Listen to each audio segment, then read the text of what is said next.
Aerogéis, materiais extremamente leves, compostos por cerca de 99% de ar e que têm propriedades muito interessantes, não só de leveza, mas também de isolação térmica, elétrica, acústica e também de resistência mecânica. Mas como é que os aerogéis se relacionam com os plásticos? Bom, para saber, acompanhe esse vídeo até o final.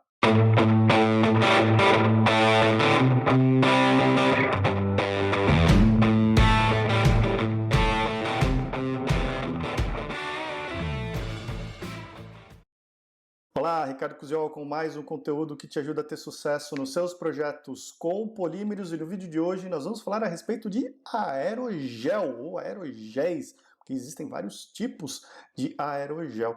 E a gente vai trazer um pouco de como é que esses materiais são tão leves, que são até chamados de fumaça sólida, se relacionam com os materiais plásticos. Como é que a gente tem uma interface entre esses dois mundos para que a gente possa extrair o melhor dos dois. Então, se você ficou curioso, quer aprender um pouquinho mais sobre esse assunto, fica comigo até o final do vídeo, que a gente vai bater um papo bem interessante. E eu já vou começar logo trazendo esse nosso conteúdo, tá? Ó, tem uma apresentação que eu vou colocar na tela daqui a pouco, mas você pode baixar o PDF dessa apresentação e o link está na descrição do vídeo. Então corre lá abaixo e completa sobre a biblioteca técnica. E a apresentação está na tela. Agora aí para você, vamos bater um papo sobre aerogel. Tá? Então, a gente vai entender primeiro o que é um aerogel, quais são as características, as principais propriedades desse material e como é que eles se relacionam com o mundo dos plásticos. A gente vai ver que tem uma relação bem interessante e que, apesar de serem aplicações de altíssima tecnologia, cada vez mais a gente tem esses materiais chegando próximos das aplicações do nosso dia a dia, tá certo? Então vamos lá. A primeira coisa que a gente precisa entender antes de falar de aerogel, a gente precisa entender o que é um gel, né? Muita gente está acostumada já com gel, né? Que a gente utiliza como cosmético, né? Como creme dental, como produtos para cabelos. De novo, trazendo o cabelo um exemplo.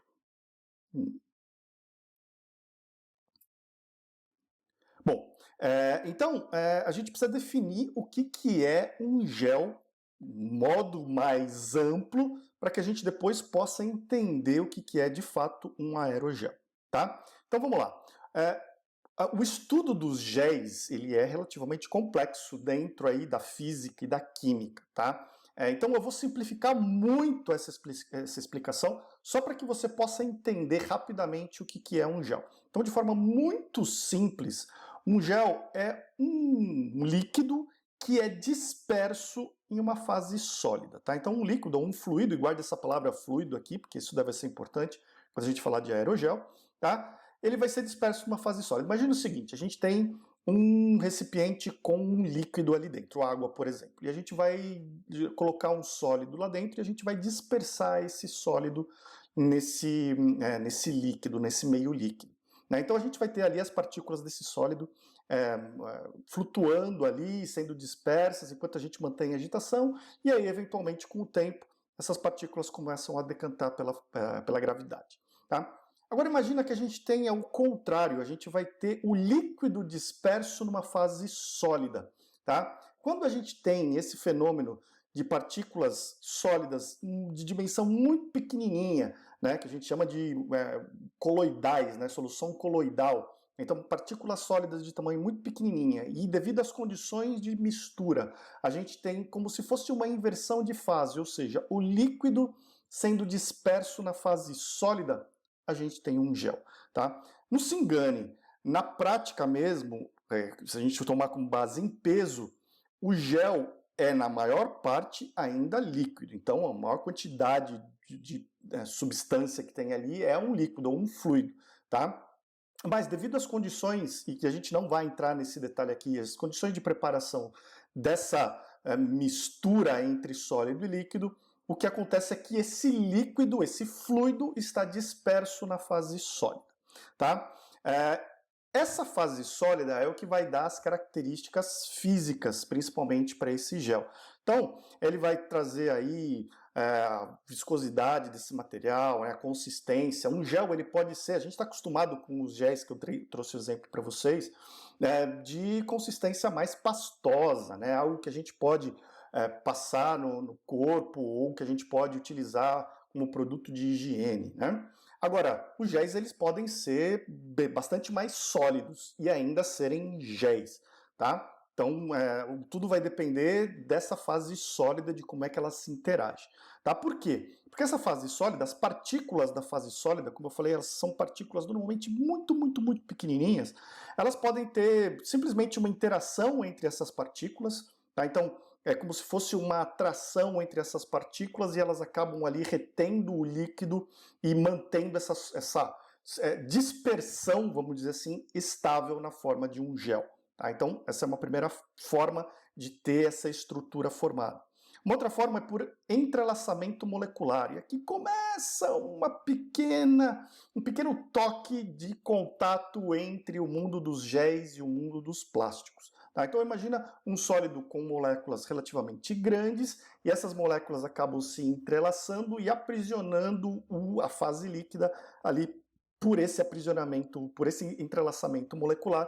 E esse entrelaçamento é o que faz a estrutura desse gel se manter. Um exemplo disso daí é mais ou menos aqueles polímeros superabsorventes usados em fraldas ou absorventes, e esse polímero ele acaba tendo um entrelaçamento molecular e aprisionando a fase líquida, formando um gel ali, tá? Ou um crosslink, que também acontece nesses géis superabsorventes, em que a fase sólida sofre uma reação química, seja ela natural dessa substância sólida em contato com a fase líquida ou induzida, ou seja, além de o sólido do líquido, a gente coloca um agente de reticulação ali nessa mistura e essa reticulação vai fazer com que as moléculas fiquem então unidas, né, da fase sólida, retendo a fase líquida e formando então o gel, tá?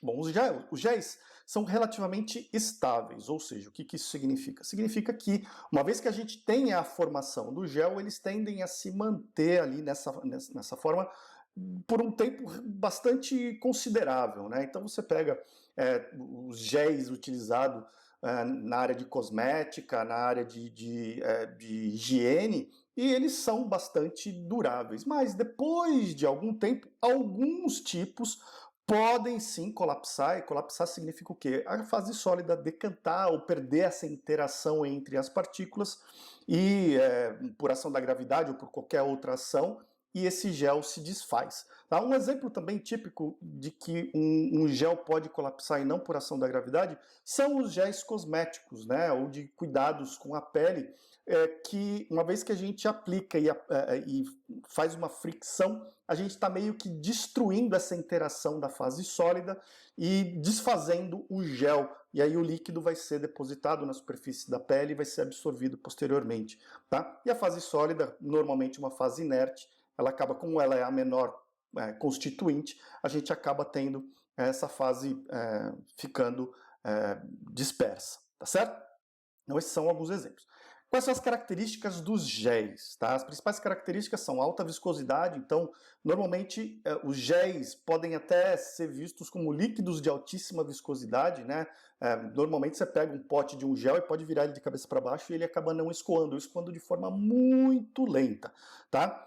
À medida que ele pode começar a colapsar, você percebe ali que ele começa a ter, inclusive, até uma formação de uma fase líquida mais proeminente, tá? Tixotropia, então, eles tem uma propriedade aí de controle de viscosidade, também muito dependente da fase sólida utilizada, e normalmente a densidade de um gel é muito semelhante ao da fase líquida utilizada, né? Então, se a fase líquida for a água, por exemplo, normalmente um gel vai ter uma densidade muito próxima de 1, tá? E isso vai ser verdade, e isso vai ser muito importante quando a gente for falar dos aerogéis. A densidade do material é muito próxima da densidade da fase líquida dispersa na fase sólida. Muito bem, isso é um gel, tá? Géis que a gente vê no nosso dia a dia comuns. Agora, legal. O que então é um aerogel, tá? Existem vários tipos de géis. A gente tem os hidrogéis, por exemplo, em que a fase líquida é realmente a água. A gente tem vários outros tipos, e um dos tipos de géis que a gente desenvolveu e pode ser utilizado é o chamado aerogel. Tem uma fotinho dele aqui, ó. Ele é até conhecido em alguns meios como fumaça sólida, né? Ele tem essa aparência meio translúcida, mas ele é um sólido, a gente consegue tocar, sentir, ele tem uma consistência. E o que é então um aerogel? Pensando da mesma forma que a gente falou, explicou os géis aí, né? Um fluido disperso numa fase sólida, tá? E se a gente pegar esse fluido e ao invés de usar um líquido como uma água ou um óleo ou qualquer outra coisa, a gente usar um gás? Isso mesmo, dispersar um gás numa fase sólida. Existe uma série de métodos para fazer isso daí. Normalmente se prepara um gel em fase líquida primeiro e depois, através de uma secagem específica, esse líquido é substituído por um gás, mantendo a estrutura da fase sólida o mais intacta possível, e aí a gente vai ter o que se chama então de um aerogel. É um gel em que a fase líquida foi substituída através de um processo de secagem enfim, manutenção da fase sólida num material bastante leve, tá? Então, o gás, normalmente o próprio ar ou CO2, é disperso em uma matriz sólida, tá? O tipo mais comum de aerogel é o aerogel baseado em sílica, a sílica gel, né? Então, a fase sólida vai ser a sílica gel e a fase fluida ou gasosa vai ser normalmente o CO2, e a partir do momento que a gente começa a usar o material, esse CO2 pode difundir e ali no fim das contas a gente vai ter o ar, tá? Mas existem outros tipos de aerogéis também, como os aerogéis de carbono, em que a fase sólida é feita por partículas de carbono, óxidos metálicos. Então, a sílica gel ela é um óxido de silício. E a gente pode utilizar óxidos de outros metais, como óxido de alumínio, por exemplo, e obter aerogéis a partir desses sólidos também. Tá? E normalmente isso é bem interessante porque o aerogel de sílica, que é o mais comum, ele tem essa aparência aqui e ele tende para uma tonalidade um pouco mais azulada, em função da característica de dispersão da luz. Tá? Mas quando a gente utiliza outros óxidos metálicos, a gente pode ter aerogéis de diversas cores diferentes, e isso é bem interessante do ponto de vista de aplicação final desses materiais. Tá? Mas também existem os aerogéis poliméricos, e aqui sim, um ponto de contato muito interessante, ou seja, a fase sólida de um aerogel que é formada por um polímero, e eu vou trazer alguns exemplos para você.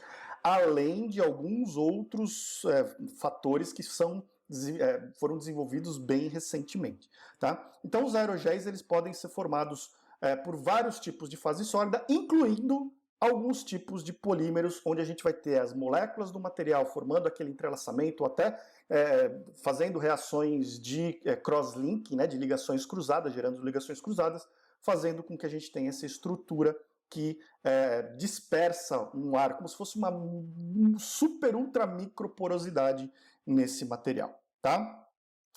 Além de tudo isso, os aerogéis podem ser modificados também com polímeros. Então a gente pode imaginar um aerogel de sílica, por exemplo, tá? Modificado com polímeros. A gente tem um processo onde a gente consegue incorporar os polímeros diretamente no processo de fabricação do aerogel e modificar esses aerogéis. Eu vou trazer um exemplo para você, tá? Ou inclusive podem ser reforçados com compósitos poliméricos, inclusive compósitos contendo fibras de vidro. E eu também vou trazer um exemplo bem interessante para você, tá? Então, vamos dar uma olhada nas propriedades de um aerogel, tá? Então, essas fotos normalmente do aerogel, elas trazem a principal propriedade do material. Mostra aí um sólido que praticamente não tem peso, tá? Eles são sólidos, rígidos, então essa é a primeira característica, a gente consegue tocar, a gente consegue sentir fisicamente o aerogel,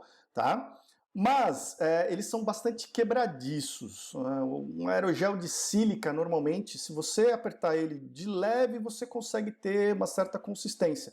Mas se você tentar realmente colocar pressão no material, ou então principalmente flexioná-lo, ele vai se quebrar e aí a gente vai ter um colapso da estrutura de gel e ela vai se tornar vários e vários pequenas partículas que eventualmente vão desaparecer, tá?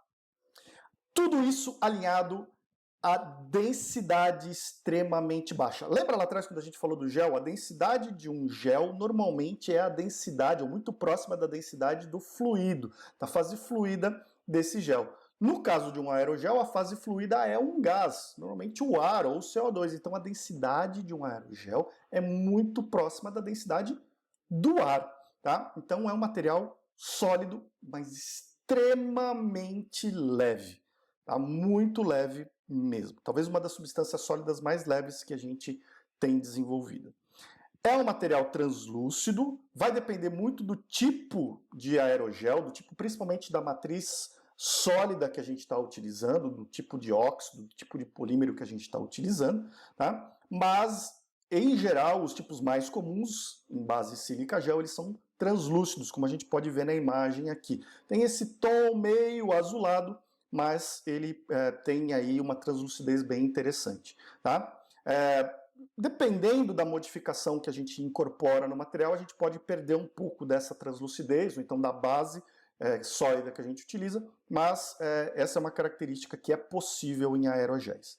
Ele tem uma excelente isolação térmica, porque basicamente 99% do material é ar, e ar estagnado, contido ali na estrutura rígida do material. Isso faz com que a condução de calor por dentro do aerogel seja extremamente baixa, o que faz com que ele seja extremamente eficiente na isolação térmica, mas também na isolação elétrica e acústica, tá? Daí vem as principais aplicações dos aerogéis, como material de isolação térmica, elétrica e acústica. Tá? Alguns tipos modificados de aerogéis, principalmente os modificados com polímeros, podem apresentar flexibilidade. Então lembra que eu comentei que ele é normalmente quebradiço, né? Se você tentar flexionar um aerogel, ele vai se quebrar. Mas foram desenvolvidos tipos de aerogéis modificados com plásticos que fazem com que a flexibilidade seja possível. A gente acaba perdendo um pouco de outras propriedades que eu vou trazer daqui a pouco, mas em termos de flexibilidade, a gente consegue algo bem interessante. Tá? Ele, então, aqui pode perder um pouquinho da translucidez, né? Então essa característica aqui vai se perder um pouquinho, o material vai ficar um pouco mais opaco, e a densidade pode subir um pouquinho, mas ainda vai ser, comparado com outros materiais sólidos, extremamente baixa. Tá? Bom, vou trazer então agora dois exemplos de aerogéis em que o mundo dos aerogéis e dos plásticos se encontra definitivamente. Então o primeiro é de um aerogel modificado, e olha só, as imagens já dizem por si só, né? A gente tem aqui então um aerogel e ele está sendo flexionado sem romper, sem apresentar aquela característica quebradiça que a gente tem. Então aqui, tanto num equipamento, numa máquina de ensaios, quanto manualmente, mostrando aqui a alta flexibilidade desse material para um aerogel. Tá? Então, durante a fase de gelificação, durante o processo, a preparação do processo ali de mistura entre a fase fluida e a fase sólida, e lembra, um aerogel primeiro a gente prepara em base líquida, tá? A gente adiciona algumas resinas poliméricas ou até alguns monômeros que durante esse processo vão se compatibilizar com a matriz sólida, vão se unir com a matriz sólida, formando ali como se fosse um complexo entre o óxido que está sendo utilizado, entre a matriz sólida que está sendo utilizado e esse material polimérico. Unindo a estrutura desse aerogel, e ele vai conferir flexibilidade e resistência. Então é como se o polímero fosse uma ponte de ligação entre as partículas da fase sólida, conferindo essa flexibilidade para o material. Tá? Os tipos de polímeros mais utilizados aqui são os poliisocianatos, muito usados na fabricação de poliuretanos, né? Então a gente incorpora esses isocianatos durante o processo de preparação, eles vão se ligar na matriz sólida e vão conferir essa flexibilidade. Algumas resinas epoxídicas, tá? Caso da resina epóxi, e até mesmo o poliestireno, tá? O poliestireno pode ser utilizado como um modificador de aerogéis, e aí a gente vai ter um aerogel que tem essa característica de mais flexibilidade. Você nota que ele perdeu um pouco da translucidez, mas ainda é um material extremamente leve e agora com uma certa flexibilidade, o que para algumas aplicações pode ser muito interessante, principalmente aplicações que vão estar sujeitas a esforços mecânicos. Tá?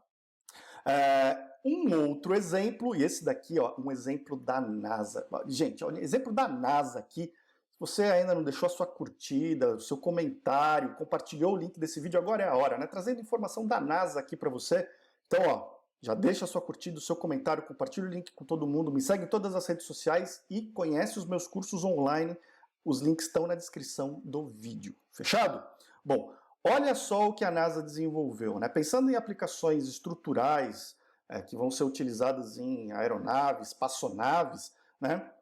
Desenvolveram um tipo de aerogel que tem uma modificação que permite que ele se una a materiais plásticos, podendo formar o que eles chamam de compósito plástico aerogel.